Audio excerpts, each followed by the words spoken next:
Largely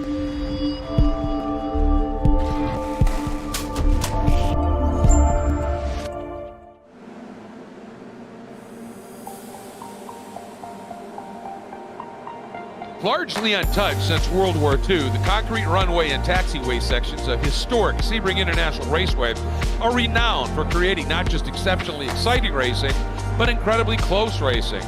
This was borne out earlier this year in Season 1 of the Full Send Sims Esports iRacing Series, so the organizers decided to come out swinging for Seasons 2 opening round. At other venues, smooth is fast, but at Sebring, smooth is impossible. So success at this legendary venue is all about maintaining control of your car, of your focus, of your temper, and even literally of your eyeballs. Hi folks, I'm Greg Kramer and welcome to the opening round of Season 2 of the Full Send Sims Esports iRacing Spec Miata series. And I am absolutely delighted to have Kyle Heyer joining me for the call and doing the production once again. And Kyle, the vibe we've been hearing from virtually everybody, I certainly believe it, I think you feel it too, is it's been way too long since Season 1 ended. It's only been a couple of months, Greg, but it feels like it's been a lifetime. The conclusion of the Full Send Sim Spec Miata series was just really about 6 or 7 weeks ago, but now we're kicking off a new season and at one of the best racetracks, one of the oldest racetracks in the country, Sebring International Raceway. Greg, you alluded to the challenges of this racetrack, the bumps and bruises that this circuit has endured over time, but everybody knows and loves this place. It's got something that a lot of tracks, the newer tracks, don't, and that's a lot of character. Well, exactly. A lot of drivers, when they talk about how it beats you up, it's yada yada, and then you go, well, should they repave it? No, they scream. And they say because it's got that character. Johnny O'Connell, the all-time winningest driver in the Sebring 12 Hours here, has said that many times. He said it just bristles him when somebody says they really need to start thinking about paving that place. And one of the reasons is it makes the racing so unpredictable, which is one of the exciting things. And the other part of it, because of that, you end up getting incredibly close racing. You can hustle somebody into a mistake. That packs everybody up. It's just a great place to go racing. Let's have a look at the track map for tonight's event at Sebring International. 17 turns, Greg. It all starts with turn number 1 at the end of a very long runway taxiway complex at what used to be a World War II B-17 airbase, a training field. But the surface changes here from really turns 1 through turn 6. That really gives you the gamut there from concrete to asphalt and back to concrete again. Yeah, and even the areas that they did pave, when they quit running on the complete airport and created their own little areas, like, as you said, from 2, 3, 4, 5 over to 7, some of those areas, they haven't touched those in a long time. So even where the transitions are in the pavement, a big one in the braking zone, right as you get in the brakes into the hairpin in turn 7, all kinds of little nuance things like that make this place so challenging and as a result so entertaining. Qualifying is underway for our competition here tonight. Again, we have a 2-race format, back-to-back 25-minute races. Greg, we're going to kick things off with this qualifying. It was 20 minutes. 10 minutes have elapsed, and though there have been some changes to the Spec Miata style setup on these cars, including lightening of the weights that these things carry, some things don't change, and that's Morgan Burkhardt on top of the board. Yeah, he was just something else last year. Just a absolutely smooth, precise. Only a couple little moments when he made a very minor little mistakes, but generally he was just absolutely excellent, and it paid off for him because he always is able to keep momentum alive. And in these Spec Miata cars, even with the rule changes to make them a little bit lighter, a little bit more responsive, they're still incredibly well balanced, but by design a little underpowered. So everything about these cars comes down to keeping momentum alive. And if you get the car too sideways, you get caught up, you overslow it, Kyle. As you know, anything like that, you just lose the momentum. And since all the other cars are technically equal, you've lost that momentum all the way till the next braking zone. And he was just a master of that. There were guys that stepped up. Gill came into the mix, won one. We had Josh Soto, who's running third right now. It was right up at the front. Beans Forrester was able to give him a run now and again. The question this year is going to be, since we see him out front right from the off, Kyle, is anybody going to step up and be able to take it after him consistently? It's going to be an extraordinary challenge. We've seen it be a challenge in the past. Morgan drove away from the field at Daytona, of all places. So The task is certainly tall, but with the setup changes to these cars, I'm not so certain it's going to be quite as easy this time. And we're also seeing drivers, Murphy Nichols up in 6th place at the moment in the number 55. Drivers stepping up to the task. Brennan Horn, another very impressive driver in this 45 car, running 8th. He really showed up last season late in the going. Celine Roland is back here running in 10th. He never really got the handle of the heavier setup car, but looking a lot quicker right now with those changes for this new season. Yeah, he is. Remember, I think it was at Sebring where Rowan Gill came out and won the first of the 2 races. So this is a place that he gets around on well. So we're going to see just how that plays out. I noticed that currently sitting 11th in the qualifying order, you see the number 172 of Schmidt, and that's Court Schmidt. And Court, of course, is the owner of Full Send Sims, which is our title sponsor of this Full Send Sims esports iRacing series and the Spec Miata season that we're doing. He has an extensive background in military simulation, participates in real-world racing. In fact, had a win at the second round of the FARA Championship at Homestead just a couple of weeks ago, and he builds, and his company, they build these custom turnkey racing simulators with both real-world racing and sim training in mind. And it says, as you see his car there on the side, his logo is "Practice Makes Podium." And that's what they're all about. And just a huge shout out to Court and Full Send Sims for conceiving of this idea and then implementing it with your help and others. And it has been well received as absolutely one of the most up and coming, I think, esports iRacing series going.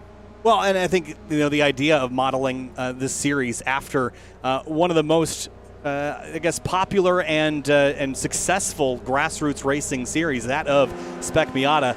That's a great idea in of itself. Again, the NB generation Miata that's popularly seen in SM racing, or even the NA generation Miata, not modeled here, but the chassis is relatively similar. Again, we're working with still a Miata at the base of it. There's been some setup changes to make them kind of drive with a similar power to weight ratio of those older cars, but the success story of the SM platform continues to be explored even in the sim racing environment. And that's why we see drivers like Celine Roland experiment and play around in sim racing, not only just for fun, but also to practice and test. And we see that time and time again, all the way up to the prototype ranks. There's drivers, especially during the pandemic, that used iRacing to keep themselves really in the loop and practiced up and sharp on their skills for when they got back into the cars when racing resumed. And that simulation training gives them a real world feel. I mean, it's amazing how realistic these sims are now. Excuse me. And that's been absolutely proven out. But the thing about this Spec Miata platform is, one, they're incredibly well balanced, right? So they really, you can hustle them smoothly around a racetrack, but they're also that little bit of underpowered. So it's a huge training ground for a driver. If you're looking to move up and maybe do other things in your career with real world racing and higher horsepower stuff, if you learn how to drive a momentum car well, that carries you through and it sets you apart. And so that combination of being a little underpowered and being incredibly well balanced, a driver with the gift, whether it's in an actual real world car or in a sim, if you've got the gift, you've got that sense, you've got that feel in a car that's incredibly well balanced and is a huge momentum car, the driver can make a huge difference. And that's why people love this category. Skip Brock Jr., the number 32, that's a name we saw up at the front plenty last season, has yet to put in a time in qualifying. Same with Jordan Rick-Singrini. And Preston Pardis has joined us as well tonight in the number 42. That's exciting to see. Another driver that's got tons of experience, not only in Spec Miata racing, Global MX-5 racing, and now in NASCAR on the Xfinity Series side of things. He's had some really solid runs on the stock car side of things as well. Yeah, he has. And, of course, I think he's a former SCCA national champ in Spec Miata. And if you're running at the front of Spec Miata, whether it's SCCA, whether it's NASA, whatever it is, you've got some skills. And Preston is absolutely bubbling with that level of quality. Speaking of which, though, look who's up at top. Not Burkhardt, Rowan Gill. Rowan putting in a really stout lap at a 235.81 in front of Burkhardt. Soto still right there in third. I think he's got, after joining us sort of midway through the season last year, I think he's somebody to really keep an eye on here. Nicholas Royce Puto. It was an absolute delight for me to actually meet Ben Forrester, Beans, Met him down in Miami here this past weekend, and he was helping Court Schmidt with some sim work, and just great to meet him. By the way, he hinted to me that he may have found a Spec Miata old chassis that he hopes to maybe be able to do some actual real-world driving in short term. And I hear rumors, Kyle, that Morgan Burkhart, not so much rumors, has already done some racing this year and had some success at it. Well, I hear that as well, and he's had some success here in qualifying to the top of the board. We got Morgan joining us now. Well, Morgan just ran a quick lap. I wanted to let you get through that one because I saw that it was in the green. Take us through a lap here at Sebring. Alrighty then, coming through the very bumpy and tricky turn one, you kind of want to apex at the middle of that wall coming into this little S section. You can really just late apex everything, using the curbs to your advantage. This part, deceivingly late, using this curb for a little bit extra rotation, running out over this little extra curb. It's okay to drop about half a tire over there. You can use it. It kind of grips up on the exit. It's just a little bit extra runoff room. But the whole name of the game through there is curbs and late apexes. You want to carry as much momentum as possible. Here, slowest corner on the track, you want to brake pretty late. Not that late, but you want to make a kind of a late apex. Get to the throttle as early as possible because that's the slowest corner you can make up the most amount of time. So it's very important to get through that corner very well. This is basically, it's a straight in this car, but there's like 4 corners in it. You kind of have to dice through. It's difficult to go side by side because sometimes you get a little bit confused between the other people, but pretty straightforward corner right here. Just kind of ease the car through it, keep it tight on exit. Just, again, you want to make as many straight lines across this track as possible because the less turning input they have, the faster you're going to go in a straight line. Here, pretty important corner. It can lead up to a fairly lethal passing zone. You can really force other people's hand if you get a good run out of there, and then you come into, actually I forget what it's called. I think it's Watchtower. I want to say it's Watchtower. But coming through this double left, keep it tight. LS road. This is a big flow section. You want to use these curbs. You can go over them, use a little bit of extra track through here. Very important to get a good run out onto this long back straight using all this runoff. This is probably the safest and easiest passing zone without forcing something and making a bonsai move, but going into Sunset, if you can get a good run, coming out of the penultimate corner down this long back straight into turn 17, Sunset corner, you're going to be okay. This is a very fast, this is a very hard corner to do right. You're going to want to kind of come in, brake in as straight as line as possible, really apexing the last part where that wall comes out, on the throttle pretty early, and then easing open the wheel, making sure you can carry as much speed as you can on the exit. It's a difficult track, it's a bumpy track, but it's very fun and it races super well. And I need to ask you, Morgan, you won the championship last year. Now that you've got laps in this the new rule set where they've lightened the car up a little bit, do you feel that? Is it just that little bit more responsive now? Yeah, it definitely, the last generation, I'm going to call it a generation of car, but the last generation kind of felt like it rolled and wallowed through corners. This one is super, a lot more responsive. You can kind of get away with a lot more things. It does go a little bit quicker in a straight line, but where you really notice it is going through a corner. It brakes about the same, but like I said, it doesn't really roll over as much. You can get away with it. It's easier to catch, and it turns in a lot better. But I think what we're really going to notice is it drafts a whole lot better. So we're going to see some really big packs here tonight. Well, we love hearing that, Kyle. Thanks, Morgan. Appreciate your time, and congrats, at least for now, on provisional pole. I can't confirm that just yet until the session is complete, Morgan, but best of luck to you. Thank you. And Greg, cool onboard lap there right after he got provisional pole. And if you recall, last season we had one of the, I think the closest finish we had of the entire season right here at Sebring. It was just a couple thousandths of a second, I think 3 thousandths of a second at the start-finish line, and it all came with an over-under in Sunset Bend, turn 17. And Sunset Bend, you're seeing this, the entrance to it here. Just like turn 1, it turns back on to some of the original concrete runways and taxiways. It is packed full of nasty bumps that will send your car sideways and flying if you approach them at just slightly the wrong angle. Well, and you heard him as he was talking through that lap. If you know the little nuance of certain spots on this track, that can pay big dividends. One of them is where those bumps are. And, there are certain lines, especially through turn 17, where there's a certain line you drive, the bumps are a little bit less. If you get off that line, either way, you get a lot more bump and rebound, and it can pitch the car sideways. Same thing to an extent over in one. One of the things he talked about was knowing which curbs to use and which spots, Kyle, where you can hook a tire and help it pivot you around that curb, but you can't get too far over it because then you could damage the tire on the backside. All those little things pay some pretty significant dividends here. There's Beans Forster on board with him. Again, we've got driver cameras in use this season, which is a fun new thing to kind of get an inside look at the different drivers' perspectives. There's Beans Forster. We've got Connor Fisk, I think, has also joined us. He's going to be starting in 13th place in the number 28. You see him there. And then here's one driver, Greg, I couldn't ID, but that to me, is that Mr. Court Schmidt in the 172? Yes, it is. And boy, he's belted in the whole shebang. Gloves on. He's taking this serious. I love it. Looks great. And we're going to get a full pace lap to go through our starting lineup for this race. So let's kick things off, Greg, with the starting lineup. Go ahead and take away row number one there. All right, well, Morgan Burkhardt picking up where he left off at the end of the season. Another pole for the defending champion. And Rowan Gell, who was so quick here, finished second in the points, second in qualifying. Starting in row number two, it's Beans Forster in the number 23, and Joshua Soto, who was on fire late last season. He rolls off fourth in the 77. Starting in the fifth spot, one of the front runners all year last year, Nicholas Rice-Puto in the number 11. And starting in the sixth spot, Giancarlo Schooler in the number 111. And in seventh place, row number four, it's Murphy Nichols in the number 55. Brendan Horn starts eighth in the number 45 car.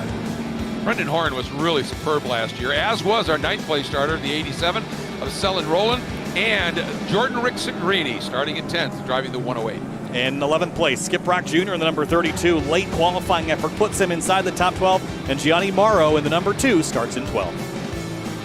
Starting in 13th is Connor Fisk, one of the drivers we've got the onboard and driver video with, driving the number 28. Matt Schweid will start 14th, driving the number 98. In 15th place, it's Court Schmidt, the number 172. And Jim Friedhofer starts on the outside of row 8 in the number 89. Starting in the 17th spot, the number 42, Preston Pardis, a absolute front runner in real life Spec Miata racing. Going to be fun to watch him here. And Max Bankin, who joined us midway through the season last year with some success, driving the number 15. And in 19th place is Jillian Fichter in the number 12, starting 19th. And Seth Spolman rolls off 20th in the 042. Starting in the 21st spot, it's Deacon Greenfield driving the number 25, and in the number 53, starting 22nd, it's Trace Hance. 23rd place, it's Dave Brown in the number 24. Rich Green starts 24th in the number 22 car. Starting in the 25th spot, the number 73 of Wayne Buttermore. And that name sounds familiar. I think he may be a big bore racer in real life racing. We'll check on that. And Carson Neal, starting 26, driving the number 117. And the final row here for the first round of the FSS Esports Spec Miata Series. Rocco Pasquarella in the number 95 starts 27th. And Jason Myers returns to FSS Esports action in 28th in the number 88 car. That's your starting lineup for this one, Greg. 28 cars, 14 rows. Taking things to the green here in just a moment for 25 minutes, which is only about 10 laps here because the long lap times, 3.7 miles of concrete and asphalt around here at Sebring. Yeah, it's such a long track, which means everything can be exaggerated here. So many turns, and if you're off by half a tenth in a couple, 3, 4, 5 corners, that adds up here. So you've got to really be on your game. Just to remind everybody, once again, as in the first season, the top 3 will all receive trophies. The champion will receive a direct drive wheelbase. Second place in the points will drive a set of load cell pedals. And third, will get the choice of an H-pattern sequential shifter or a 2-year iRacing paid subscription. Once again, all FSS admins and instructors are not eligible for any of those sim hardware prizes. They will get their trophies, though. So somebody could be outside of that top 3, still be in it to win some of that hardware. And there are no repeat winners. So if somebody won that hardware last season, which was earlier this year, got to be mindful of that. And 3P Logistics is back. Owner Frank Rodriguez and his great group, one of our presenting sponsors, as is Ron Greenwood's Final Turn Motorsports. So absolutely delighted to have them back with us as well. And we're getting ready to go racing into the final corner. Through Sunset Bend, the field of 28 comes out of turn 17, Greg, into the green flag. This time, pace car pulls off. All right, here we go. And Beans Forster put that lap in late in qualifying, so we'll see if he found something here. We're green, and a couple of drivers fan out big time, but look at Rowan Gill absolutely matching Burkhardt all the way down here. 5, 6 abreast in spots here. Burkhardt well placed, big lunge from the number 11, but it looked like Burkhardt may have had the best position, and indeed, he comes through that incredibly bumpy turn 1 out front. The field slams over the bumps through that first corner. They were 5 wide into the first corner. They all made it through, but can they make it through turn 3? It pinches tight here. One car very tight. Was that the 77 of Soto? Yes, it was. He was bouncing wildly over the curbs. There's trouble in the background. It's Dave Brown who's turned around, and there's more trouble ahead. I think that was Preston Pardis. He's turned around back in his Hickson Motorsports car. Oh boy, a number of drivers having some issues, damage there on the back of Preston Pardis's car. But up front, it is Burkhardt leading. But have a look here at where Gill is, then Forster. And I think that was the number 11 of Rice Pudo who made that huge move early, but got pinched going into turn 1, and then got freight trained and has dropped all the way back into 7th. Yeah, there he is. Going back a little bit to find what happened to Preston Pardis here. He was battling the 98. Is that Max Schweid there? And then I think there was damage from that contact, and then he just lost it there. So rear end kind of knocked out askew, and that's what put Pardis where he is. That car's got a ton of damage. Yeah, he is in serious trouble. You can see how badly it's crabbing.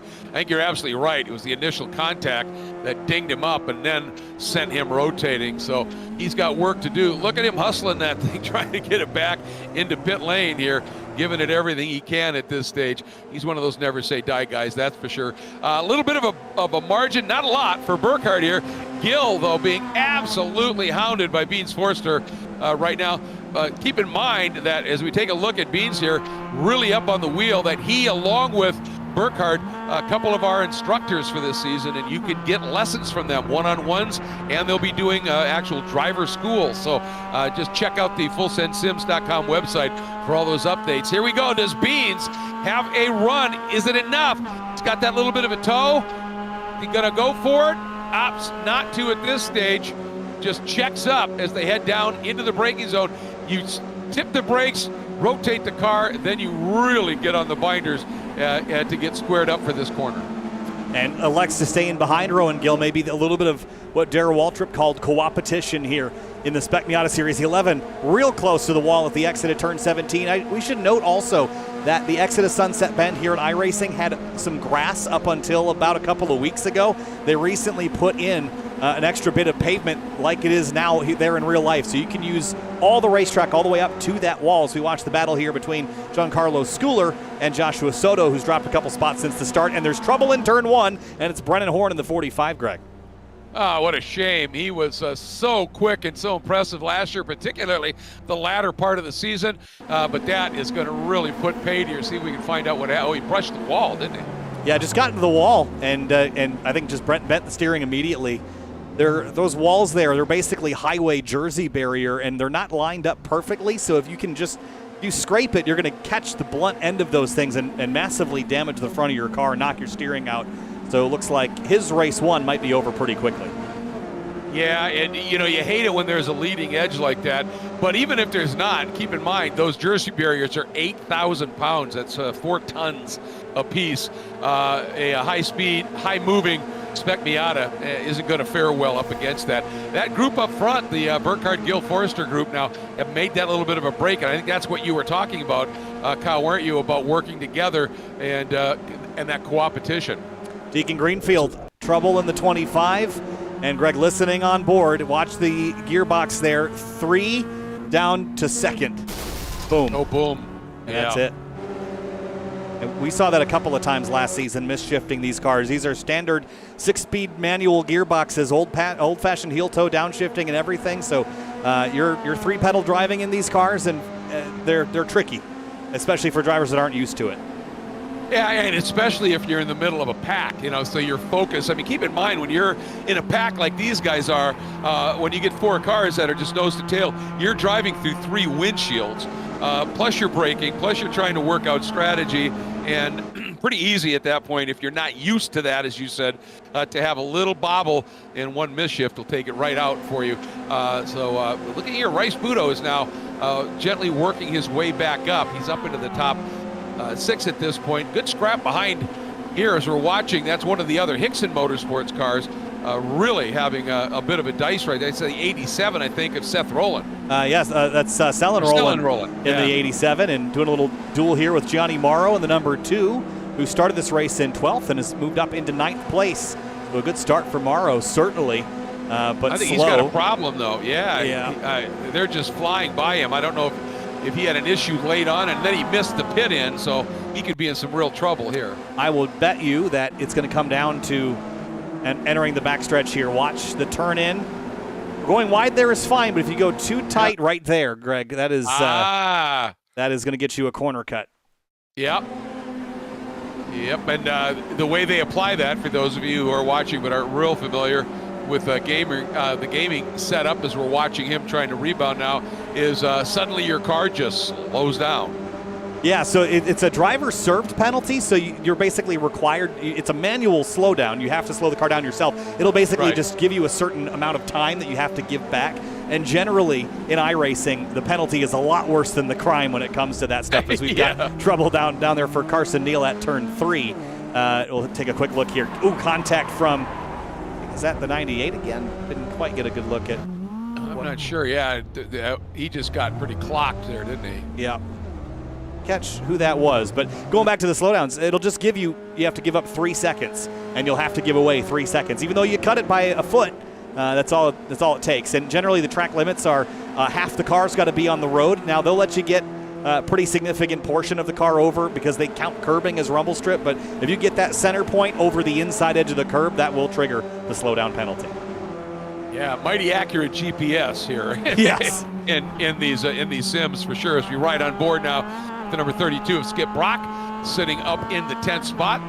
He was always in the top 10 last year. He just struggled sometimes to get up into the top 5, and on a couple of occasions when he got there, Kyle, he got clocked and taken out. And he's got a really good run on the 55 at Nichols here. See if he's going to be able to do anything with it. Both of them hopping on the brakes pretty solidly and not able to do anything at this stage as they work around. This is that really tricky sequence you're talking about, and into the Le Mans curve, and look how much of that exit curbing, which is fine, they use, but you are rolling so much speed. You come through the Jean de Vienne bend, and you've got to get a run, especially in these cars. Again, underpowered, but they handle incredibly well. So you've got to get as much of a run onto this long Ullman back straight as you can. And what he was able to do there is just open that up like that, use all that pavement, as Morgan told us about, and flow some speed. Well, he still, though, has not been able to get through because for him, Nichols was doing the exact same thing and played it very well. Rice Budo took a look at Rick Singrini, but back to that Nichols and Skip Brock Jr. battle. Skip Brock's got overlap here entering turn 1. This funnels down to a very narrow racing line despite the wide entry. Very tight there through the first corner. Widens back up a little bit on exit for a moment before it gets very tight from turns 3 through 6. And Mervyn Nichols fighting very well on the outside, but Victor and the number 12 right in the mix here to maybe steal 1 or 2 spots away. Yeah, and it's interesting because Skip could be a little more aggressive and just stick that car right up on the inside, but he's always been giving plenty of racing room, and as you talked about it, here comes Jillian up to the inside. Brock might just get freight trained here, and he could go from 10th to 12th by the time they get down to turn 6, because now he's trapped on the outside, Kyle, and he's giving it everything he can right now, but just Connor Fisk in the mix too, and ooh, little tap right there. That's just a little chrome horn saying, hey, I'm here. You see the focus in Connor's eyes right now. This is why I love these onboard shots, because you can really get an idea. You got the tongue hanging out there for a second, just like you would in a real race car. The only difference is you don't have a helmet and fire suit to hide the emotions. It's certainly fun to watch him do the old sim racer lean. You see that a lot. Drivers leaning into the corners, thinking it makes them a little bit quicker. Certainly makes you feel like you're going quicker, even though it's probably not doing much to help you. Yeah, and it isn't like, in a real race car, sometimes you'll do that lean almost in the other direction to try and get a better view through the corner. But, it's habit, and a lot of it is how calm are you on the wheel. And we saw Fisk just incredibly calm while he was driving. You didn't see a whole lot of movement other than that lean, which means you're not expending a lot of energy here.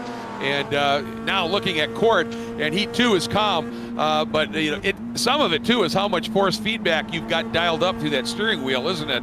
And Court's looks like every time he touches a curb, those full send sims are so realistic, you get every bit of feel through that. Every bit of feel through the wheel, and if you've got motion as well. I've been in a motion rig recently, and whoa, one car way off. That's Gianni Morrow out of Jean de Bien-Ben, but gathers it back up. The motion rigs, especially at a place like Sebring, they will wear you out. Trust me and ask me how I know. Here comes the 32 of Skip Brock Jr. having a look at Murphy Nichols into 17. Took him by surprise, dove underneath, and he wants by for 9th place. That was a really nice move, and you can see that got Nichols off. Remember I talked about there's that one lane through turn 17 where the bumps are minimized, and you get off that, then your car can go for a ride. That's exactly what happened to Nichols. As Brock got underneath him, it scooted Nichols off of that preferred line, and then he started to get into a bit of a bounce situation, and that was that. And look at Schooler attacking on Soto right now. This is for 4th. And I wonder if Schooler's going, look, he's watching that margin opening up from Burkhard Gill and then Forster and going, I've got speed, but I got to get going here and be able to get through because he's starting to really pressure Soto. Yeah, Gill's only goal is to make this a 2-car race for first place and really just have it between himself and Burkhard like it was last time around. Doesn't want to have more players in the mix. Beans Forster is 1.8 seconds back. He's not going to get there naturally. So if Soto and Schooler can catch the 23, maybe they can draft back up to Rowan and Morgan, but they're running out of time. We have half this race elapsed this time through. So if they're not trending in a positive direction in the next couple of laps, it's going to be hard to run the front 2 back down.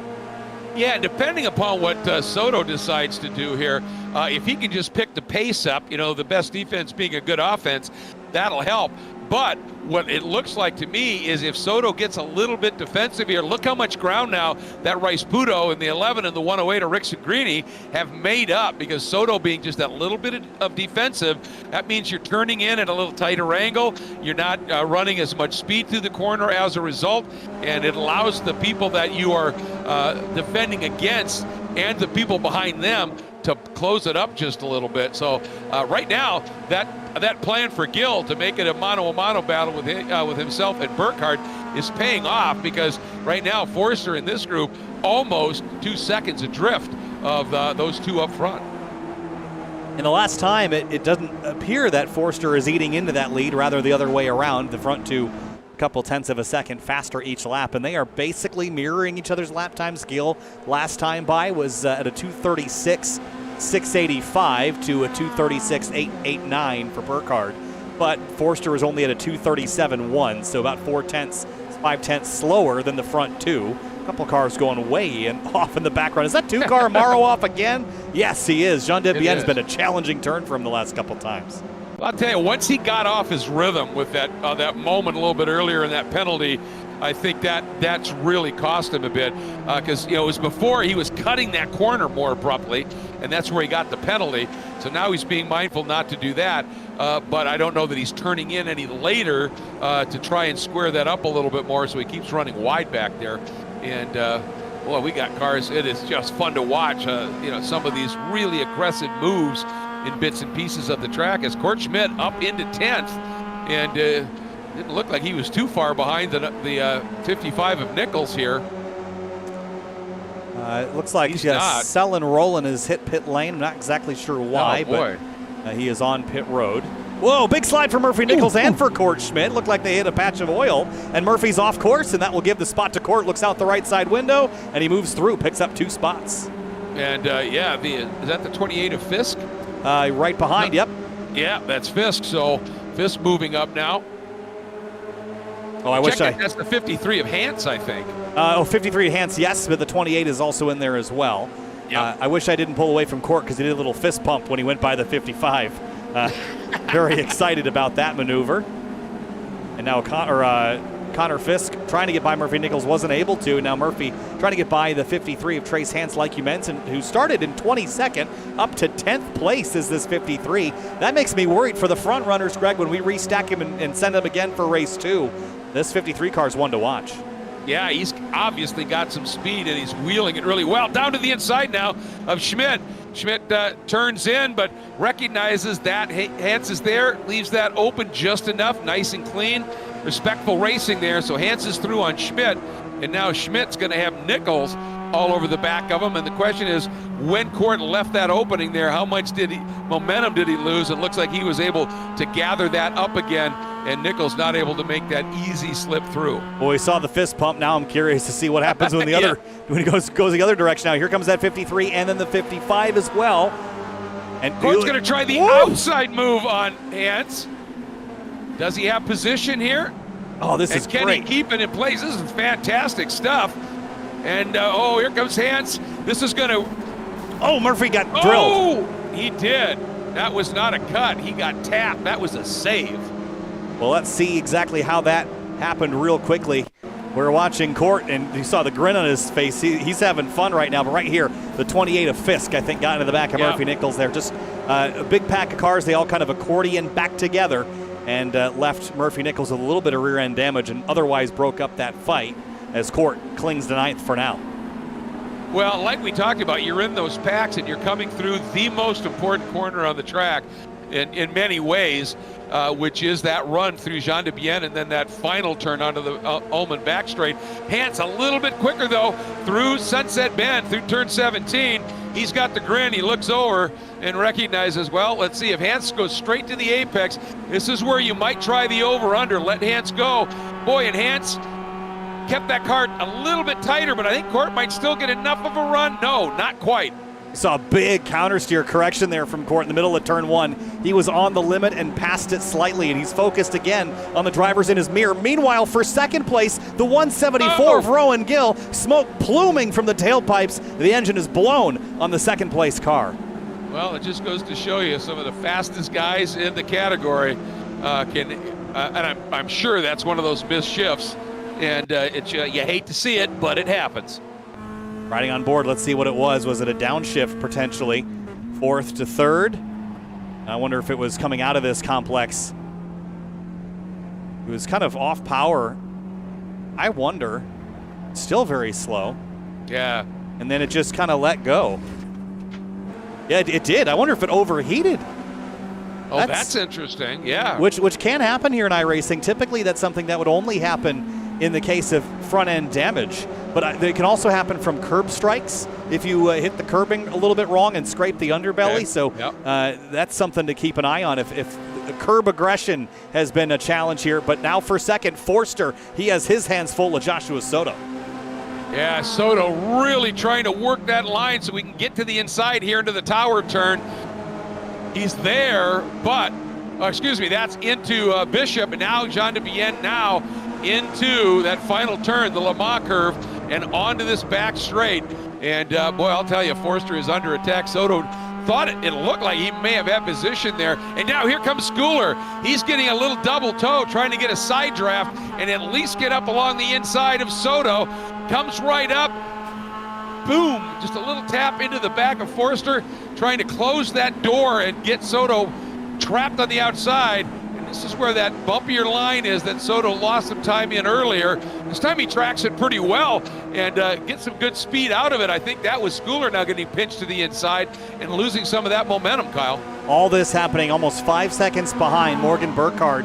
We have about 3 laps to go this time by the stripe, and the battle is on for second. Forster leaves Soto the inside lane into turn 1. Side by side as Schooler chases with a run with nowhere to go. Yeah, that was exactly right. He had a great run, but both cars still being side by side. There was no lane for him.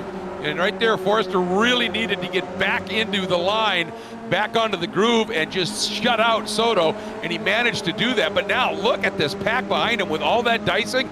Rice Puto is right there, Rick Sagrini is right there, and Brock has backed there a ways, but he's going to make a little bit of ground up. Meanwhile, Court Schmidt now up to 8th with Victor in 9th and Nichols into the 10th spot. on board now with Giancarlo Schooler.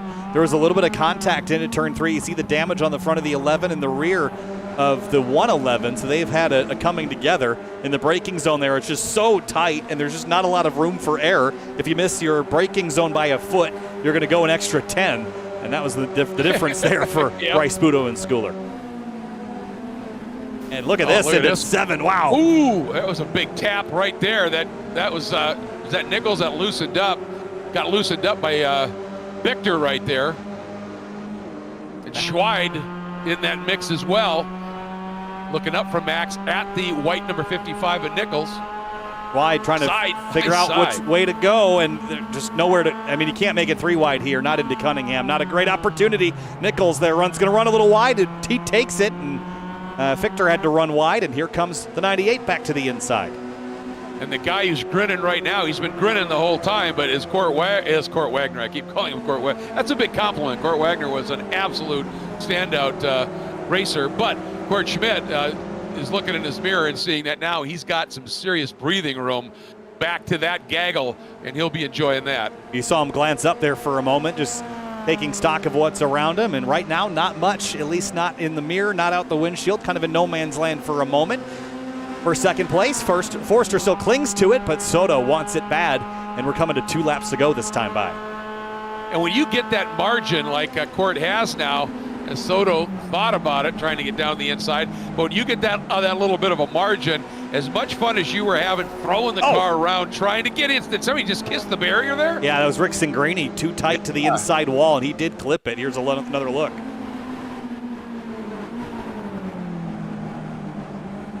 Turns in and right there. Yeah, got the curb hard at least. No, there's no curb there. That was barrier. Yeah, right here, and then pow, gets the right front, and that's going to probably cause some damage that is going to be hard to fix in the closing laps. And I've done this recently, even in a league race here at Sebring. I was in a Dallara P217 LMP2 car, but I ran a little bit wide in some aero push. Leaving turn 17, I scraped the wall, and I had to drive the rest of the race, another 40 minutes with damaged suspension. And let me tell you, working suspension is hard enough here at Sebring. Then you bend some of it up, but it just gets to be very frustrating. Yeah, when that top dead center marking on the steering wheel is suddenly at like 2 o'clock, you know you're in for a long few final laps in this one. And Soto again hard on the brakes, trying to get down inside Beans Forster and try and make something happen there in turn 7. Now this run, you heard Burkhardt say, this is absolutely flat out in these cars, but it could be a little bit tricky here. They used to have a little bit tighter chicane. I wouldn't call it a chicane, but that right-left that they just came through is a little bit more snug. The Fangio chicane, they called it. I thought it was I enjoyed that a lot better when I was calling races here back in that era. But just a flat-out run for these guys, and then you make your way up into Cunningham Corner, then through Collier and up into Tower, where they are right now. And hugely critical corner right here. Get that long run down this exit through Bishop. And Bishop is that double apex left-hander that they're coming into right now. One of the funnest corner sequences out there. The double apex left of Bishop into the tight Jean de Bienne right-hander right here. Such a fun sequence, especially if you can use some of those curbs to kind of shortcut it a little bit and gain some time back. Morgan Burkhardt has gained plenty, 5.8 seconds clear. He had a challenge from Rowan Gill in the 174, but with that engine exploding, and I didn't see what caused it. It could have been curb damage, but that's something to take note of for race 2. If that was damage from the underbelly on the curbing, then you can't be quite as aggressive, and that's going to cost you some time. And you can see here, Forster has to be a bit defensive. He's starting to defend a little bit here, and that's going to give Soto an opportunity to flow some more speed. But Soto's very occupied right now by Schooler, who is continuing to show some really stout pace as the white flag comes out. 1 lap to go. Burkhardt at the line. His margin is almost 5.5 seconds at this stage, back to Forster. But then it's the proverbial blanket. Look at the line. Just that little drift that Burkhardt has through turn 1. Ooh, wide line there for Beans. That may have been too wide. They're 3 abreast now. Coming up into turn 3. Soto, is he going to lunge to the inside? He is. Oh, they touch. There's a tap. Soto, doing the gentlemanly thing, did close it out.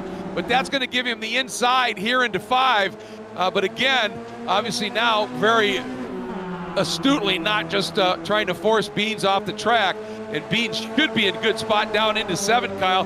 But look at Schooler. He's going to get the inside of Soto as well. Oh, here he comes into turn number 7. Opportunity awaits. We saw the 77 on the driver display there. As they came through turn 5, they touch again. This time the 111 on the 77. And while they battle, Forster can try to drive away. Nobody's challenging Burkhardt, but Forster's got a rear view packed full of Miatas here on the final lap at Sebring. Yeah, now another red Miata comes up on the right shoulder of Soto. This one, the 11 of Rice Puto, but he just didn't have quite enough momentum to be able to stay put there, which would have given him the run he wanted here through the exit of Collier. I'll tell you, this is such a fun section of track here. And he just couldn't keep it there. Look at that straight line move through there by the 111 of Schooler. Boy, he is doing everything he can to just shorten this line up a little bit and get the run. Now that he's clear of Soto, he knows he's in a podium spot. He wants another step up on the box here. Court Schmidt has his hands full as well. That's Murphy Nichols right behind him. Yeah, they've been all over each other. Oh, I don't know whether that was Murphy got up and then bounced off a court, or whether Murphy just had a little bit too much speed, but that's going to cost him dearly. Back up front, Morgan Burkhardt leads the way for second, though. Look at this line of cars, Greg. We've seen this turn upside down a couple of times in the final lap at Sebring. Here they come. Last corner, Burkhardt's out front, but the battle's for second. Well, is there going to be somebody just dive bombing down into 17? Somebody going to try the outside? Soto coming back now on the inside of Schooler. This is for the final step on the podium. Forster continues to lead out. Schooler running wide, pinning Soto down to the inside. Soto, though, gets it straightened out. Looks like it's going to be Forster. A touch and a wiggle. Here comes Schooler, and just able to hang on. Not only hang on to third, but almost got up along the outside of Forster. Wow. And now Court Schmidt looks like he's got a little bit of room here, but Nichols under attack. Schweid diving down to the inside in 17. Nichols going to get forced way wide. Schweid's going to try and square it up, and it looks like that's going to work. And I think there's a problem there for Nichols, and I think Victor's coming through as well. For Nichols after such an entertaining drive. Little problem right at the end. Yeah, I wonder if there's an incident limit that he went past there with that contact at the end, and that would require a pass-through penalty, which right at the end of the race is not a fun way to end it. But for Nichols, he gave it everything he could. He's going to come across the line in 12th place. Morgan Burkhardt won that by 8 seconds, but the margin of victory for third, for the last step on the podium in this race, was 83 thousandths of a second. Yeah, just unbelievably close. I mean, second, third, and fourth were covered by 15 100ths of a second. So other than Burkhardt, and of course, as soon as Forster, Schooler, Soto, and Rice Puto got into that absolute scrap, that which is slowing them down relative to Burkhardt. He was just out there driving smooth, fast laps, as smooth as you can at Sebring. That's why that margin ballooned up. But, they were far enough back, it was going to take a mistake by Morgan anyway. So obviously, Morgan having a nice easy run of it, but that's okay for us because that battle for second, third, fourth, and fifth was spectacular. It was a lot of fun to watch. Court Schmidt up to 8th place, a great fight considering he started kind of mid-pack. Max Schweid there in the number 98 had to fight for it a little bit. Elbows out there in the closing moments, got up to 9th place.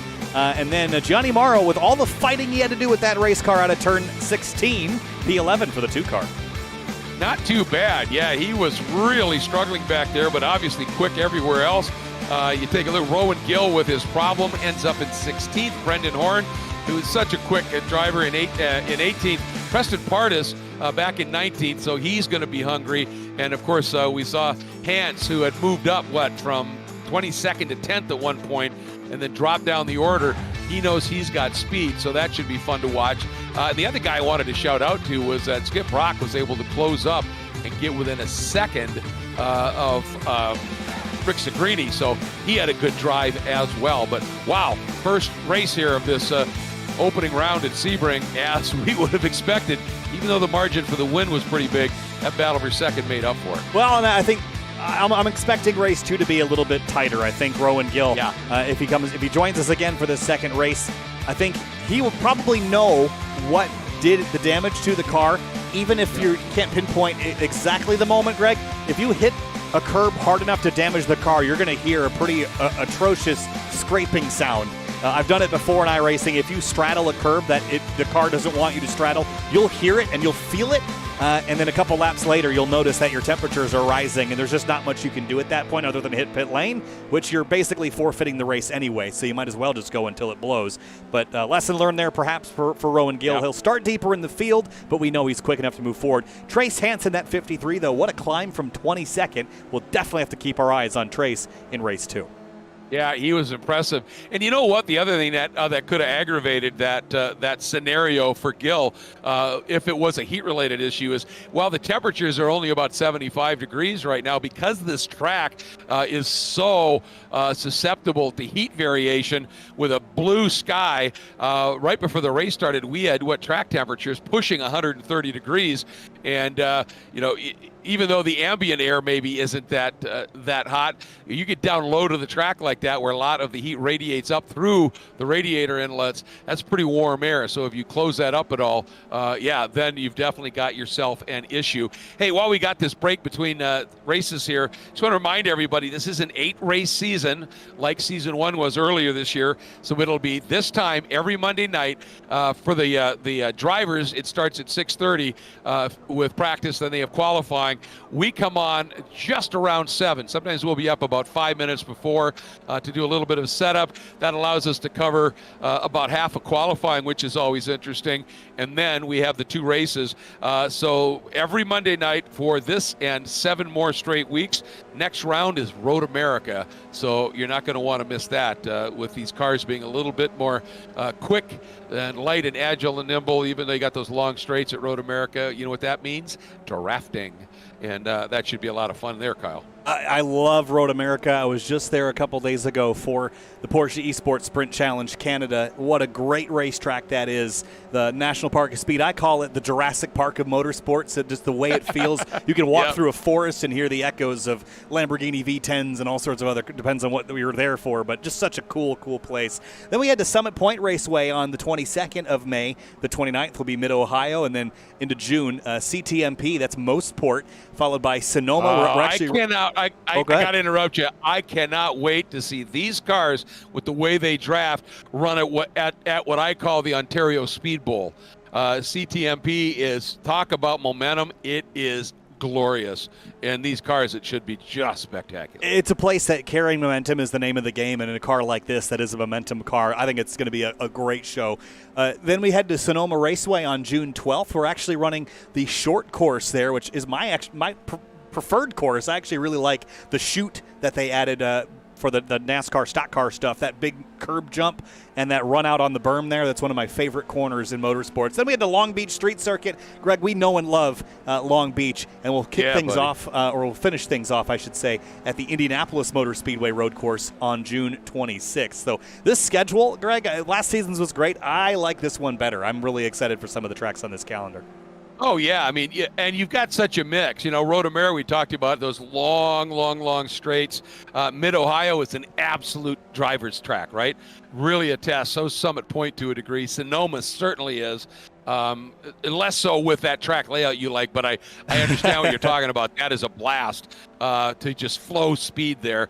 Everything here is just going to be a lot of fun. So looking forward to that. And I love your Jurassic Park of Speed. I've always called it America's Nürburgring. To me, it very much has that feel. Hey, one more time, let's say a big thank you to Frank Rodriguez and his company 3P Logistics.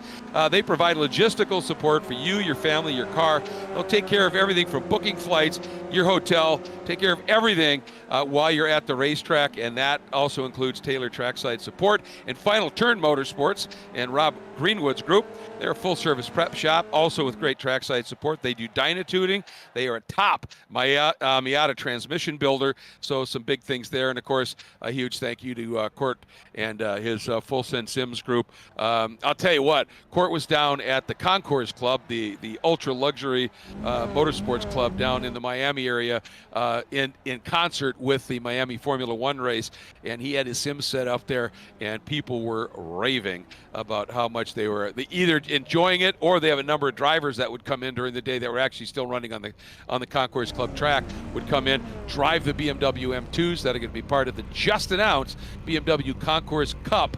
And we're having a lot of fun there.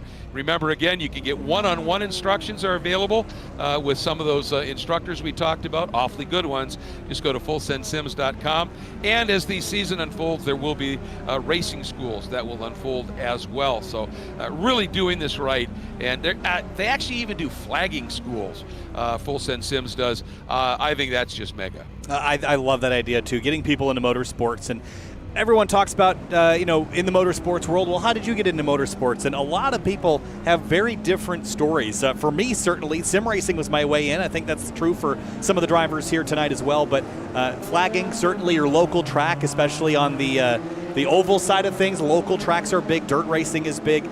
Getting in the local grassroots scene. No one just ends up in Formula One or IndyCar or NASCAR. Exactly. You always start with your local grassroots track. So cars are pacing. Go ahead, Greg. That's how I got into it, was flagging. Yeah. I started flagging, and then from that started doing solos and that sort of thing, autocrossing. But flagging was my start. So and those flaggers are as passionate about it as any driver out there. They may not have the resource, they may not have the skill set, but they have the passion and commitment. And so big kudos to those flaggers. When you go to a racetrack in real life, please, if you see somebody in white out in a corner, thank them. And that means it's time for us to get going racing again. Yeah, as we're pacing here, the Sunoco gave Grid Life some checkered flags with the Sunoco logo to give to all of our race winners this year, and we have them in a stack in the office. And I was waving one around today, and Charlie told me I can't taint them with loser hands. Only the winners get to wave the checkered flag, so I set that back down. Yeah, well, and I can so see Charlie saying that. He had one of the great lines at the Glen when it was cold and rainy, and he came up to do the drift stuff with you, and you said, well, we're nice and comfy up here, and he said, where you get this wee stuff, Kyle? And you said, you're part of the announce team for drift, so right now we're up here, you're wee, and it's warm. And he said, well, I don't know about you, but when this session's done, we are about to go out and get really cold again. Oh, man. Good stuff. The characters that you meet and bring along with you on the journey that is grassroots racing. Anyway, Starting things off again, we are kicking off race 2 in the same order that we finished race number 1. So quick look at your starting lineup there. Burkhardt, Forster, Schooler, Soto, Rice, Budo. The question marks here, Rowan Gill, 15th place to start this race. Carson Neal, Trace Hance, and Selin Roland are not going to start this race. They are not currently on the grid. So if they do start, they will be from pit lane, not in the pack, unfortunately. Yeah, and Hance was so fast. I was looking forward to seeing that. And I'm really intrigued what Preston Pardis will be able to do here.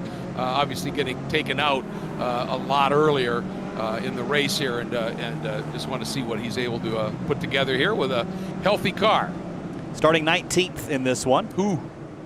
And it's a little bit of work to do, a little bit of a stack up there into exactly. to be in as well. So Morgan Burkhardt, though, he's got Forster up alongside him, and then Schooler as well. I think Schooler and Burkhardt, with how often we saw them trade spots back and forth last season, I think even if Gill doesn't get up there, because Gill's got some work to do from 15th, that 111 is probably the one I'd circle as perhaps his biggest competition in this 25-minute race. Yeah, he was just looking really, really good, wasn't he? And Soto found himself just out of position a few times, but he certainly had speed. So I think we're in for a good one. The issue here is Beans in particular. Somebody's got to just get in front of Morgan at the start so that Morgan cannot get out and just control the pace. And we're about to find out how that is going to work, because here we go, the number 40. The rep entry, Morgan Burkhardt with Beans on his right shoulder as the pace car ducks in. Watch for that green flag. Looks like Beans has been able to come right with him here. There we go, big early move again by the number 11 of Rice Puto. He tucks back in, but Schooler looks like he's got some position on Beans, and Beans now decides, well, I'm going to have to swing way out and make something happen. Oh, the contact there. 2 cars. Oh, no. Big contact up onto the wall, and we may have the big one here. Bits and pieces everywhere. Well, there is cars littered all over the exit at turn number 1. That is in stark contrast to how race 1 went. Who was in it? It looks like Trace Hance started from the pits, so he is not in it, but I think Dave Brown, Rowan Gill was one of those drivers in the 174, and a couple others. We'll go back and look at that. Not a lot happening at the moment up front with that big stack up. So here is what happened in slow motion. These two get kind of caught together. The 174 up onto the wall and then back across the road. It gets Schweid in it. The 12 is in it as well. I think I saw Jillian Fichter, but that was a messy one. There. Yeah, and it really, I hate to say it, but right there it's the number 2 didn't see Gill coming, and they and moved over, collected Gill. I think that's Mario, wasn't it? Yep. And yeah, watch it here again, and boom, there's that tap. Didn't realize it was there. That was a real shame. Oh, Brendan Horn. Looked like yeah, I know. Almost threw it, got collected right at the end, but that was a big one up front. Morgan Burkhardt has put 0.7 of a second on the field, but Schooler, Rice Puto, Forster, 2, 3, 4, and then Forster's gotten shuffled back a couple of spots. And here's the 12 of Fichter and Wayne Buttermore in the 73. They're battling for 16th spot. Love the graphics package on Buttermore's car. To me, that's one of the other fun aspects of this esports and iRacing is just the great graphics that drivers will take some time to build here on their cars, and this one really, really looks sharp. And the thing is, now we'll see, as we always had the feeling, at least I did in that first race, that 111 of Schooler had speed, but he was just always tucked in behind somebody and didn't want to move out because then he knew that lead group would get away. Ooh, that was an unusual move by Burkhardt there, dropping those left side tires onto the grass. Be a little careful about that here. I'll bet that was have that little bit of a margin. I'll bet that was glancing in the mirror for a moment to check out and see how far back Schooler was. See him bouncing over the bumps through 17, and you're right, the pace that John Carlos Schooler has, if he's got pace, he's going to have to use it now because Burkhardt is almost out of drafting distance already, and once you've lost him, it's hard to get it back. Yeah, and he doesn't have anybody obviously in front of him that he can team up with at this stage. So what he needs is to have Rice Puto get right in there and just draft with him. But I think Rice Puto running way, way wide. That's maybe going to give Beans. Now Beans wasn't quite close enough. But as I recall, the cars in first and third right now are teammates. Yeah, they were sharing liveries. Oh, they are still sharing liveries. The Burkhardt and Rice Puto car, and I thought Schooler was a part of that same crew as well in the past, but repping a different scheme this time around. But either way, we know that Forster's not, so he'll be the kind of the wrinkle in things here. And Josh Soto in that 77, who was up front for the majority of the last race, is lingering right behind in fifth as well. But 1.2 seconds is the gap as they hit turn 7 this time. As Court Schmidt, he's fallen back a couple of spots, wants one back from Pasquarella in the 95. They're side by side. I think he may have got him there. It was a really nice move as he just got a little bit of a run, was able to get the nose down and underneath, and that paid off very, very nicely for him. And picks that one spot up now, back up into 9th. Here's the 108 coming along, down to the inside. He may have been able to get that done. Ricks and Greeny, well, as I say that, then they get into this tricky little section of racetrack here as we come up into the tower turn. Whoa! Greenfield jumped on the grass there on corner entry to tower turn. Got all sorts of sideways, gathered it back up though, and he's going to have a good run. Maybe good enough to run Ricks and Greeny back down. Yeah, Ricks and Greeny ran a little wide on the exit while Deacon was straightening out and getting to power. So he's got an opportunity here if he can flow the speed, come up the inside, and Alex right there. Nope, didn't want to get pinched. Floats way wide, but yeah, that's really going to mess him up now coming through Lamar curve and onto the straight. Looked like up in front was that. Oh, contact there. Rush. Court Schmidt getting hit from behind from Jason Myers in the 88, and he goes by again. The 95 Orozco Pasquarella and engine blue on somebody's car, and it's Myers in the 88. Oh boy. Yep. he's going to have to just ease his way into pit lane. And that little bit of a tap, you can see that grin that Court was sporting for that whole first race disappeared for a second. And fourth, this is probably a 4-2. Yeah. Let's watch. There was that tap, I think. 4-3. And that's what did that engine in. Yeah, No smoke that time, but enough to break it. Yep. Ooh. And try to get to the paddock, but that's an invisible wall, so you're not going very far. You know, one Meanwhile, of the back up. Yeah. sorry, I was just going to mention that iRacing doesn't have this, but R Factor 2, which is another popular racing sim, they do have the paddock areas all modeled, and every time you start in a garage stall and have to pull onto the racetrack. And I've got myself lost a million times just trying to figure out how to leave the paddock area, as Preston Pardis is battling Murphy Nichols here for position. 6th and 7th between these drivers, and Pardis is up a whole bunch of spots. Well, and he was back, and obviously he threaded the needle through that turn 1 wreck, did a beautiful job of that, and came, I think he started in 20th spot, but a number of the cars in front of him had that moment, and Pardis has been there before in real life as well, and just threaded that needle beautifully, and up into the top 10 solidly and going after Nichols. You can see the gap between Nichols up in front of Pardis and the gap up in front to Soto right now is about 1.5 seconds. So Pardis is I'm sure, urging Nichols on and saying, look, let's run these guys down. And these two, I think, have worked together in iRacing before, at least that they know each other pretty well from what I understand as far as real-world racing goes. Murphy, big fan of Preston, so they're probably going to try to work together. And we should mention that while Morgan Burkhardt's lead has not really shrunk at all, it has not grown since the opening lap, and Schooler kind of matching the pace right now. So if he can continue to do that, and they get another car in this pack, and maybe another 2 cars in this pack, they might, just might, be able to run Morgan back down. Yeah, he's done a brilliant job of, as you said, if he had that pace, he needed to show it, and he has. And the thing here is Rice Puto. Rice Puto might be a teammate of Burkhardt's, but Rice Puto would also wants the win. And so his best opportunity for that right now is to work with Schooler. At a certain point, those gloves will come off, obviously. But right now, not attacking and just working together to try and get up there. Forster still right in that. A little bit of a gap, not much of one, but a little bit of a gap back to Soto in that white car running there in that 5th spot. And then the big gap back to Nichols, Pardis, and Brock again right there in that top 8 with Schmidt in 9th. And Rick Segrini, big fight, but he's up at 10th now.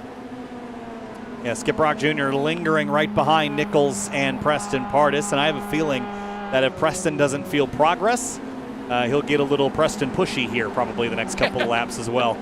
Just to move Murphy forward, and again, Preston might have enough pace on his own to run down that front group, but I think he's going to try to take Murphy with him if he can, and if he can't, then he'll ditch the dancing partner and try to move forward on his own. So it'll be a Preston pardon me moment. Yes, there you go. I'm sure he hasn't heard that one before. Yeah, I know. I was announcing for the F1 race in the Concourse Club suite, and as Max Verstappen made his charge up through the field, I said it's like a Red Bull infused knife through warm butter, and I said, was that too much? Did I go too far? And about 5 members of the club turned around, looked at me, and just gave these big nods like, yeah, that was bad. Yep, I've had that happen before. You bet. But you got to have fun. We love doing this, and we love calling this racing, and every once in a while you get a little silly with it because we're enjoying it. Especially if it's hot or rainy and the track is as slick as a mirror covered in petroleum jelly. Exactly. Exactly. That'll always catch you out. Oh, it will. Whether it's on the track or just imagery.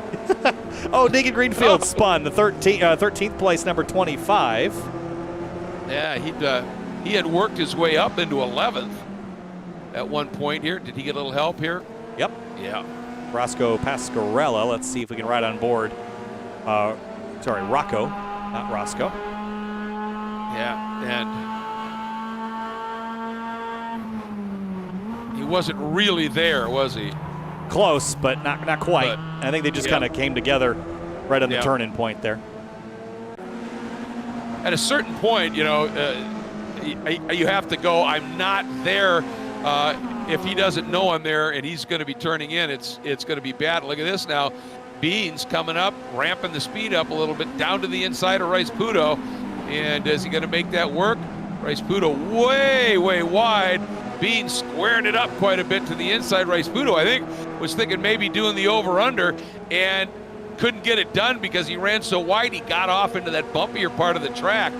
And I think Beans was at that point saying, all right, I've got some speed, and I'm watching now Burkhardt's lead on occasion up to about 1.5 seconds. I think he said, yep, I need to start my move at this stage.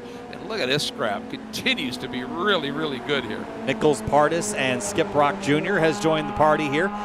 Nichols and Pardis were a couple seconds off pace, and for second place, Forster wants by Schooler, and this is going to get very tight here as Soto takes him 3 across. Now Soto, does he get down inside Beans? No, he elected not to do that, realizing that could be a little contact, and he checked up just a little bit, and that might give Rice Puto a bit of an opportunity here, heading down into turn 7. And now Rice Puto just tucks back in. See if he's going to do a little bit of tuck and go, but right there you see it again, that little bit of a moment when Beans went after Schooler even briefly. They lost a quick 1/2 second, and Skip Brock doing a great job. I think he went right around Preston Pardis, and he's now locked onto the back of Nichols. Yeah, he's moving forward in that number 32, and we did just get on board of Giancarlo Schooler. He has got a huge smile on his face, and I guess it's because the drivers behind him kind of got busy with themselves, and now he's just kind of a one-man show here in second place. Has some work to do to run down Morgan Burkhardt, but Giancarlo's got no pressure from behind, at least for now. Yeah, I don't think it's going to last long, because I think Beans has some speed right now and is coming up on him. And I'll tell you, the guy that has impressed me huge here is Brock, because 2 or 3 laps ago, he was well over 1 second behind the Nichols-Pardis battle, and now he's in between them. He made up a ton of ground and made a very fast pass to split them. So he's got some pace here too. Just a little late to be showing it, but maybe he just figured something out. Look at that, almost got to the inside of Nichols there. And Pardis thinking the long game here, didn't try to swipe a pass into Jean Debian. He's going to set up for the exit. All 3 of them, though, drop tires into the gravel on the exit of turn 16. And they're going to actually all 3 of them are going to kind of stunt their momentum. But Skip Brock Jr. with that slipstream is going to look out. I would imagine the driver's right. Here he comes. Yep, and well, first let's see if he makes this work. He certainly has position. In he goes. You can see Nichols a little wide. Pardis trying to come up. Pardis is going to get down underneath Nichols as well. And it's all a matter of whether Nichols can flow that speed around the outside. Did a pretty nice job of it and is able to stay on that outside shoulder of Pardis. So if he can stay put there, he might be able to do something down, and they're getting a tow now on the back of Brock. Are we going to see Nichols go to the apex, try and make a double pass here heading in? Brock says no. Pardis runs that outside line. Nichols still down to the inside, and now has to tuck back in behind. So well, I love these passes that take 3 corners to actually work out. Yeah, and actually Nichols did a great job there. That's a tough way to enter turn 1. Usually you wash out when you enter that shallow. Did a great job keeping the car in one piece and the drivers around him. Court Schmidt has got his hands full of Jordan Rick-Singrini, who started a little bit closer to the tail of the field, but now Court on defense. Yeah, he has done a nice job of it. Through that last sequence of corners, he was a little bit ragged. I think he was feeling the pressure and just didn't quite get the run he wanted. Dips the brake there, and he's thinking about an over-under here. This is through Cunningham Corner. Had a run. Yeah, he did. Rick-Singrini didn't make something happen. Oof. Rick-Singrini didn't get through the gears very well. No. And Schmidt is going to pop out to the right, have a look into Cunningham. He just chose to push the 108 rather than pass him there, which is a little bit surprising. I think he's thinking maybe I need to get the run here, because if he didn't get that pass done cleanly going up into Tower, then he's slow all the way down through or up through Cunningham and into Tower here. Just really being careful and trying to get the run. But as you pointed out, he has lost a little bit of momentum. And right there you can see Rick-Singrini got a nice run out of Tower turn. And for second place, Schooler, Forster, and Soto scrapping again. We talked about it, that we thought Beans had speed. And even though Giancarlo had that little bit of a margin, Beans has run him down in part because I think he's got Soto working with him here and pushing just a little bit. So now let's see if they're able to go after it. And even though now he's got pressure, look at that grin. He is having the time of his life with Forster just on that bumper. Now that's going to get Giancarlo pinched to the inside, and Forster going to now try that outside. That's more the line you want. Can he get the drive out, come up the inside, or sweep the outside? No, it's actually well driven, wasn't it, by Schooler? You see the sly smile. He's too happy, Greg.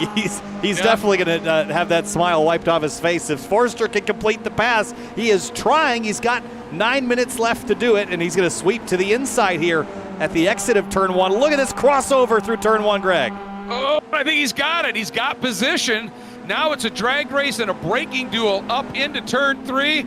Hard on the brakes. Forster, and you can see Schooler out in the marbles a little bit, and that might even let Soto have a shot.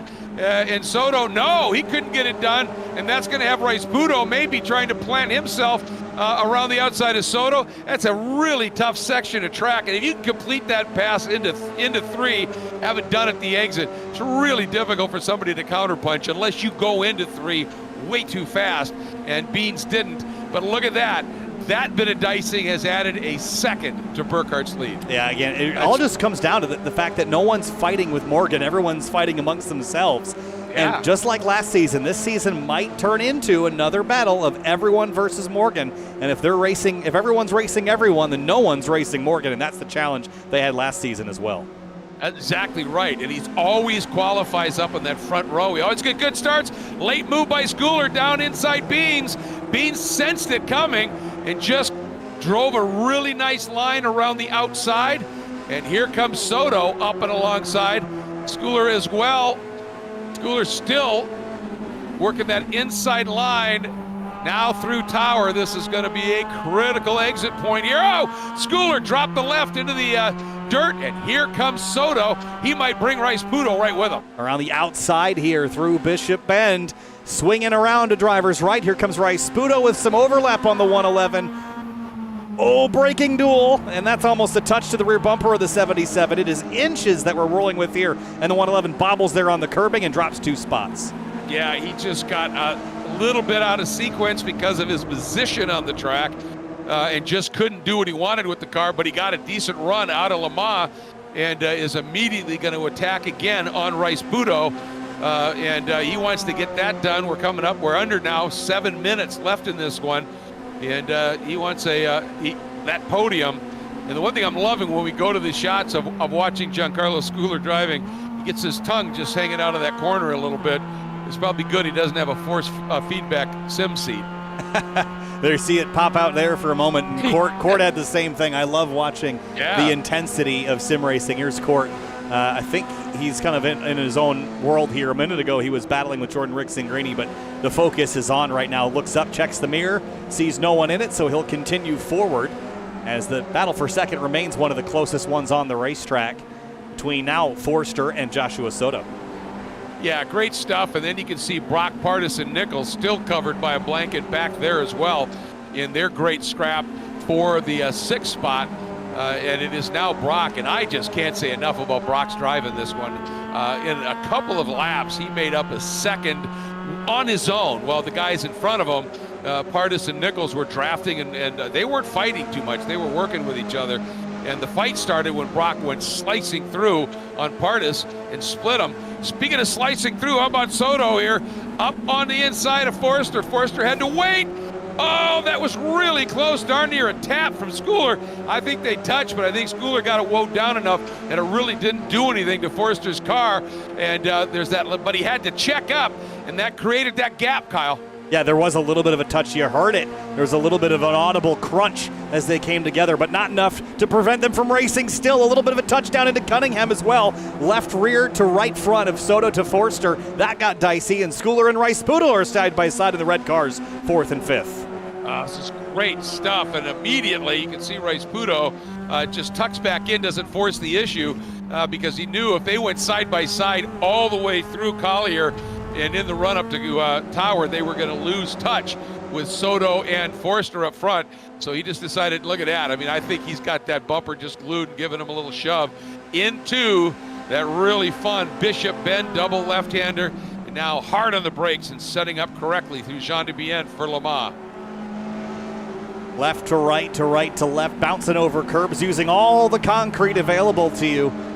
3 feet thick or thicker in many places here. That concrete is not getting repaved probably ever. It's just too much pavement to move. And it's been like that since 1950, at least in racing form here. It's been used a lot longer than that to land B-17s in other World War II era airplanes, but different kind of buzzing happening here tonight in the Full Send Sims Spec Miata series. Through turn 17, 4 minutes to go. Next time by will be 2 laps left. This is 3 to go. Yeah, sorry, this is 2 to go. Sorry, Greg. 2 to go, yeah. And Burkhardt now up by about 4.5 seconds. And Beans getting up along the outside of Soto.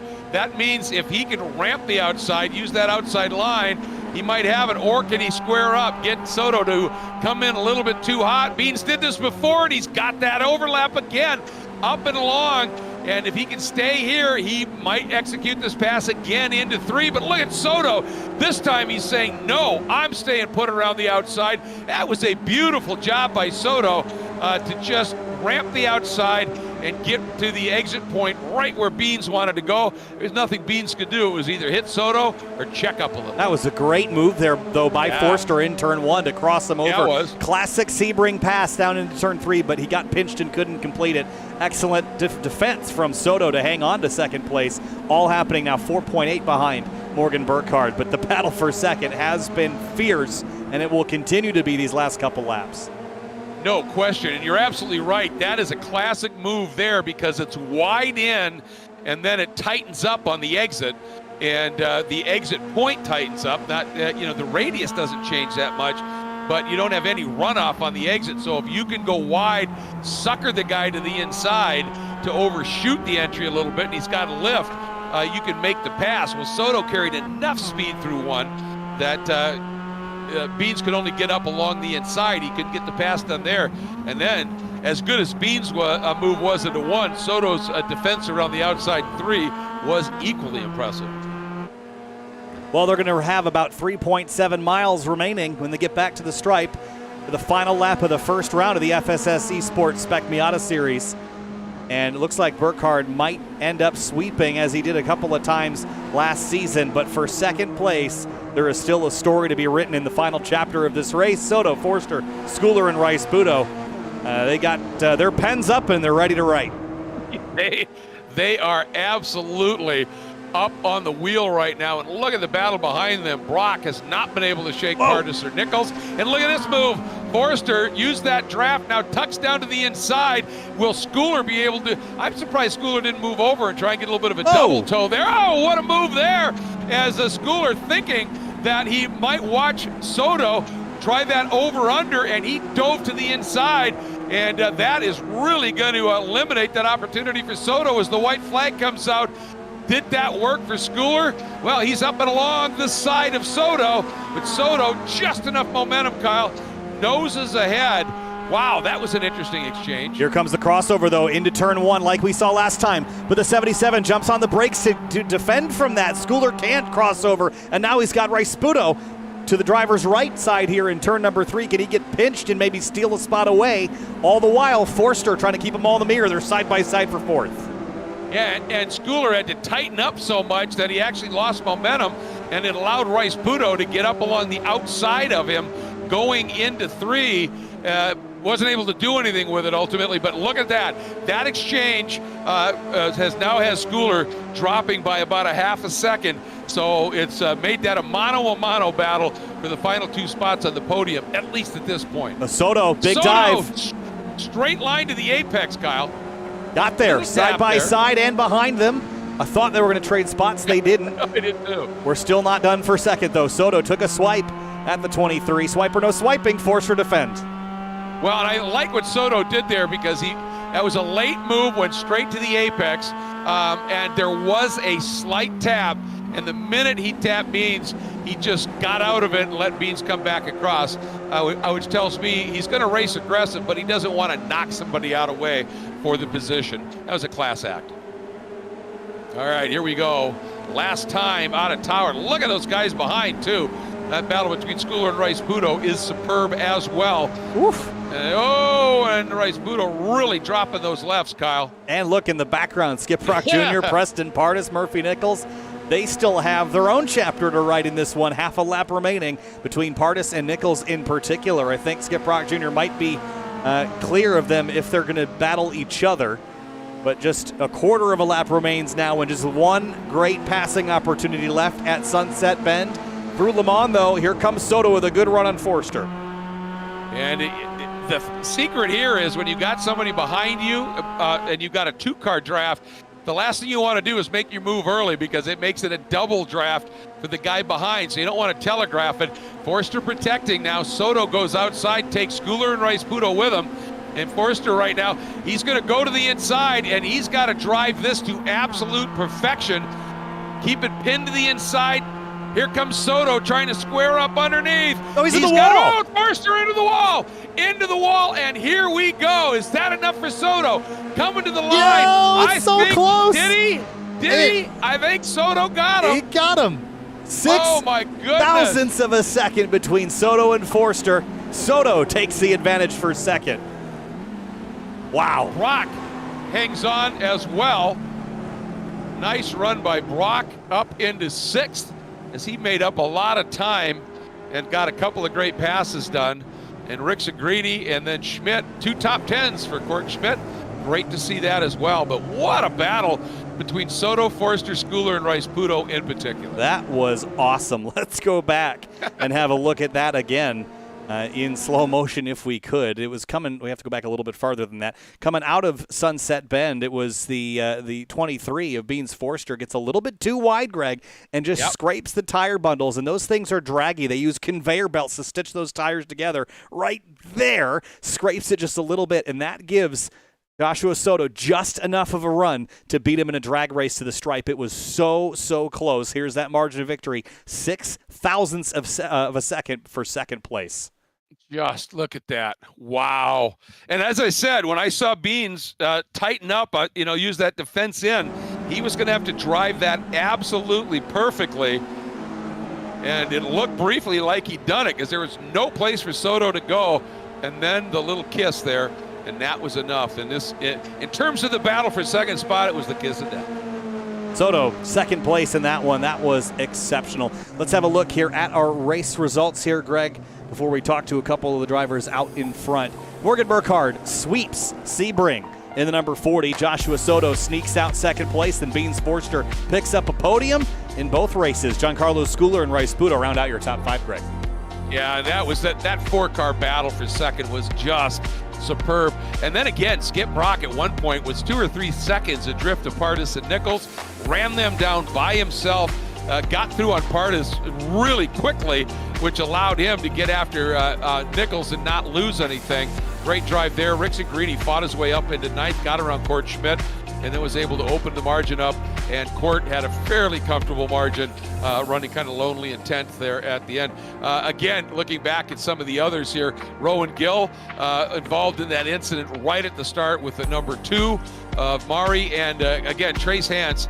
I'm really hoping we see him back and see him have a couple trouble-free races because he showed some speed. He really did, and I think he'll get the opportunity to show us that speed in subsequent rounds. Rocco Pasquarella, trouble in this one. Same with Jason Myers, Max Schweid, Gianni Amaro involved in that turn 1 collision. Same with Brennan Horn. That wraps up your 26-car finishing order for this second race. Let's talk to our top 3, though. Beans Forster up first, third in race number 2 by 6 thousandths of a second. Beans, that was an epic battle there with Joshua Soto, but a little bit of a sweep and a slip and a slide up into the tire bundles at the exit of 17, and it killed the momentum just enough to let Soto get by. Take us through your race. It was a blast to watch.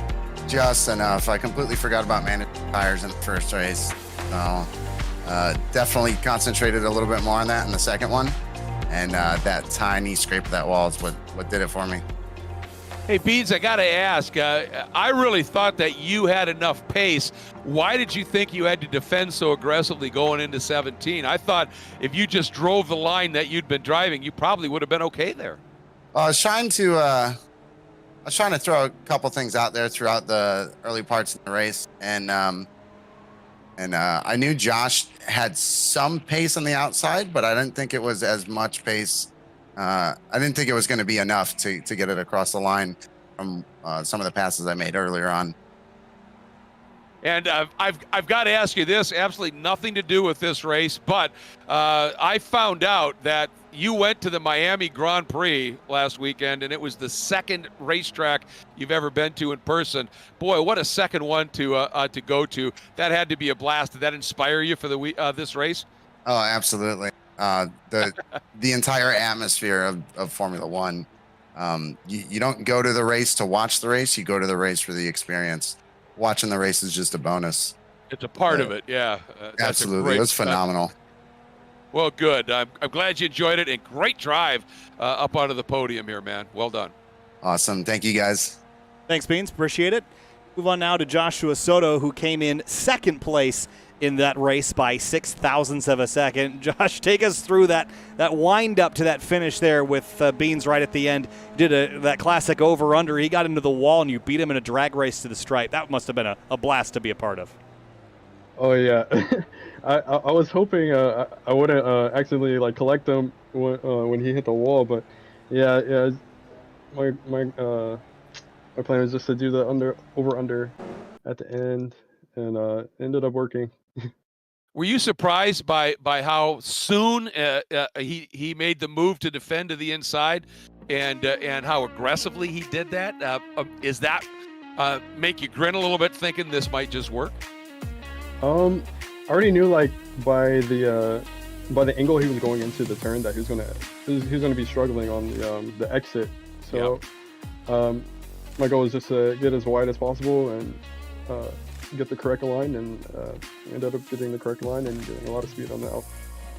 I'll tell you what, you were in the wars in both those races, and I just love you're always in full attack. You're just fun to watch. You're fun to call. Thanks for making this one entertaining, and thanks for that great run up onto the second step in the box, man. Oh yeah, thank you. I'm glad to be a part of it. Thanks, Josh. We'll see you next week for round 2. Okay, thank you. And last but certainly not least, the driver that swept the opening round of the championship. We're getting used to this, Morgan, but you had to work for it tonight, especially in race 1 until Rowan had some engine issues. But sweeping round 1 at Sebring, take us through what you saw tonight. Most of it was in the mirror.